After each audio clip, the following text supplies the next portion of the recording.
Alors, avant de débuter, il est important que je précise qu'ici, je veux simplement vous faire une lecture, vous partager en fait ma lecture des dynamiques et des forces et des patterns qui sont mis en place au Cameroun en ce moment, compte tenu de la situation, de ce début, on va appeler ça de soulèvement populaire.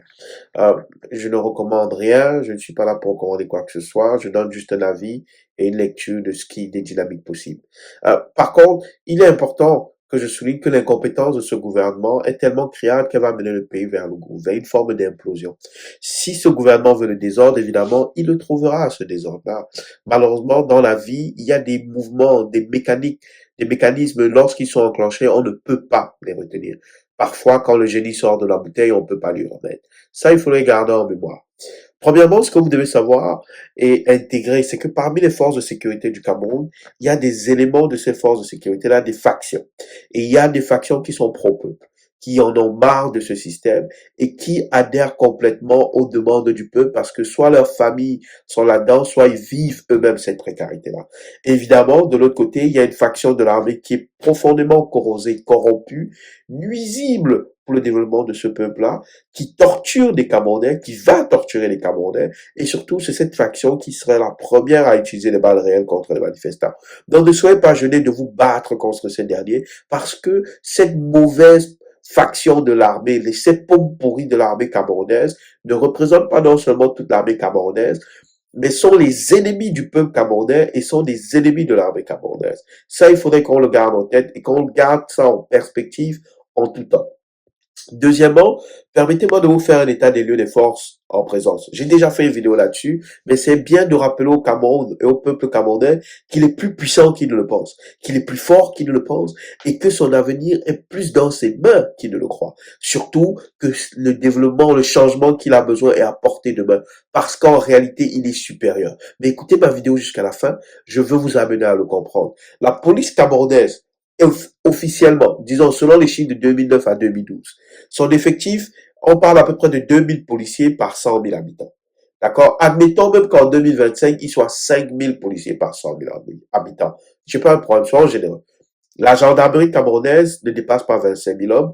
L'armée camerounaise ne dépasse pas 100 000 hommes.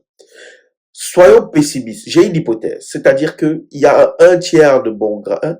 En fait, mon hypothèse, c'est que dans chacune des factions, il y a toujours du positif et du négatif. Quand je suis positif, je parle de 50-50 ou du 55-45.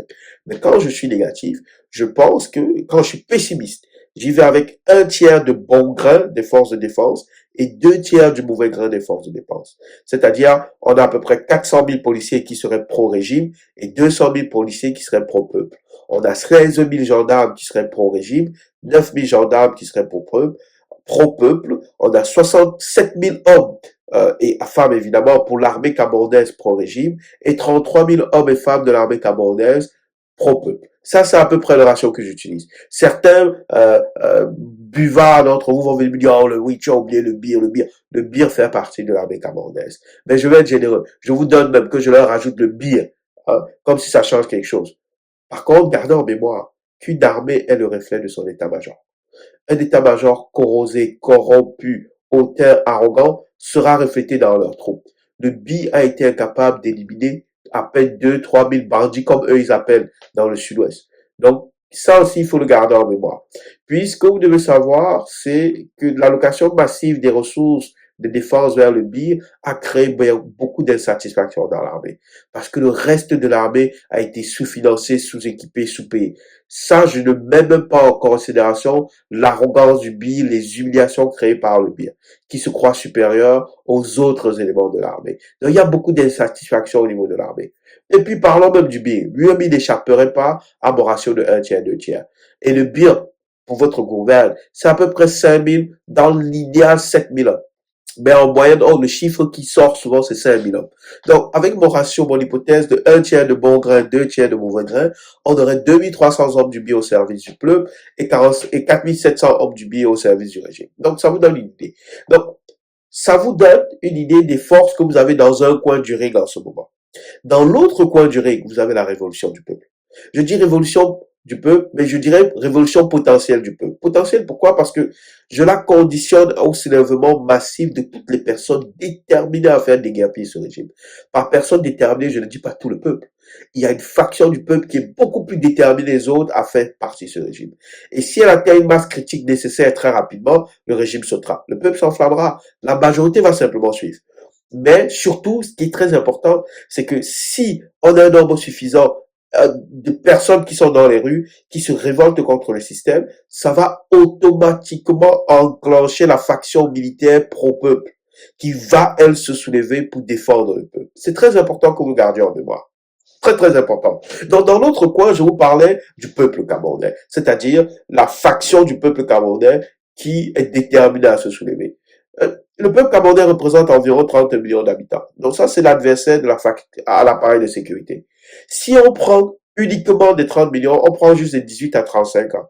Ces derniers représentent à peu près 57% de la population du Cameroun, soit 17 millions 100 000 personnes.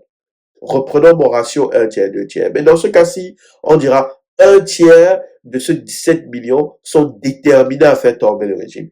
2 tiers sont passifs. Ils ne sont pas pro-régime, mais ils ont plus peur que le un tiers, donc ils sont passifs. Ça veut dire que si je prends ce un tiers-là, ça représente à peu près 5,6 millions de personnes. 5,6 millions de personnes.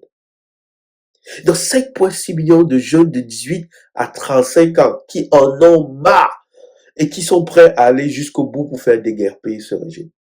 Vous imaginez? Vous les mettez, je cumule l'appareil sécuritaire pro-régime. Ça me donnerait à peu près 67 000 hommes pour l'armée camerounaise et 416 000 policiers et gendarmes. Face à 5,6 millions de personnes. Imaginez un peu.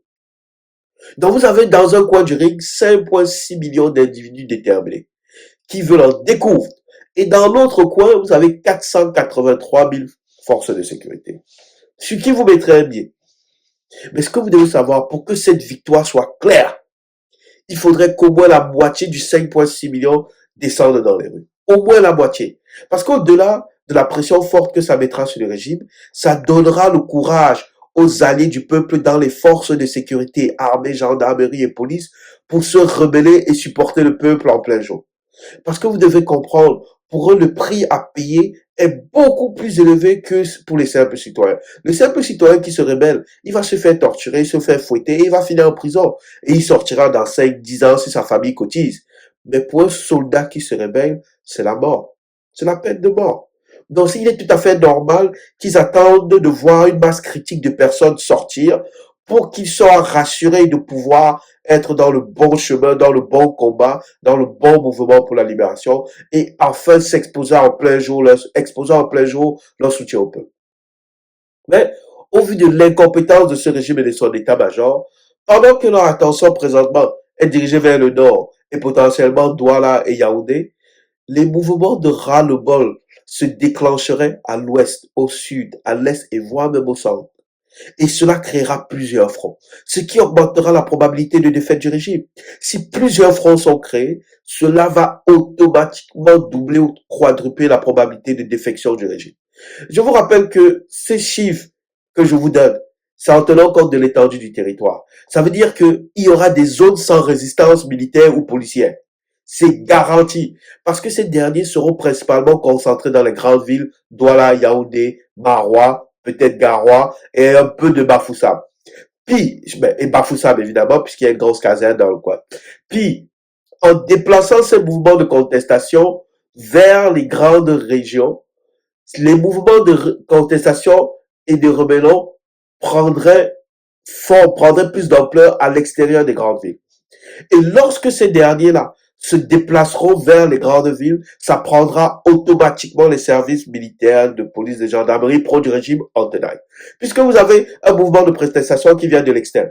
Et à cela, vous jumelez le mouvement de protestation qui vient à l'intérieur même des territoires sécurisés.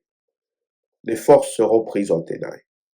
Et ça deviendra un très très gros problème.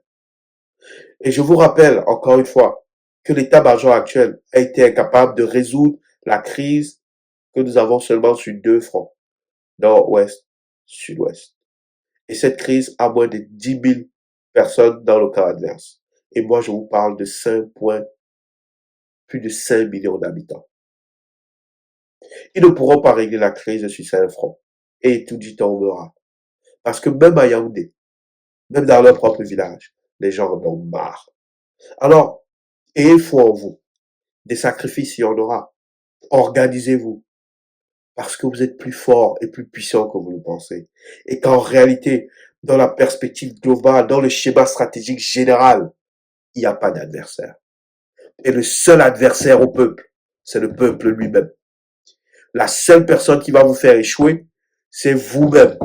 Croyez en vous, croyez en votre combat et battez-vous.